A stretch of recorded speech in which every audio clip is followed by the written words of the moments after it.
আসছো? এসো এসো, আমি ভীমভূত।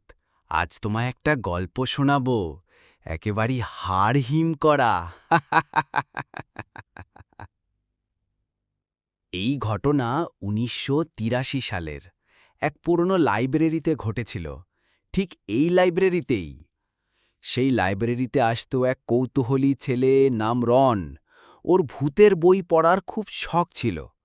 একদিন বই ঘাঁটতে ঘাঁটতে ও পেয়ে গেল একটা পুরনো নীল রঙের ডায়েরি।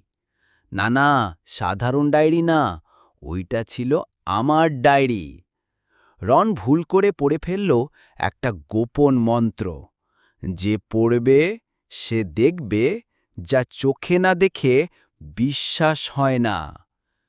তারপর কি, রাত ১২টা বাজতেই গোটা লাইব্রেরি যেন কাঁপতে লাগলো। বইগুলো ফিস করতে লাগলো, পাতাগুলো আপনা আপনি ওলটপালট হচ্ছিল। হঠাৎ এক একটা বই থেকে বেরোতে লাগলো ছায়া, অদ্ভুত অদ্ভুত ছায়া। রন তো একেবারে জমে গেল।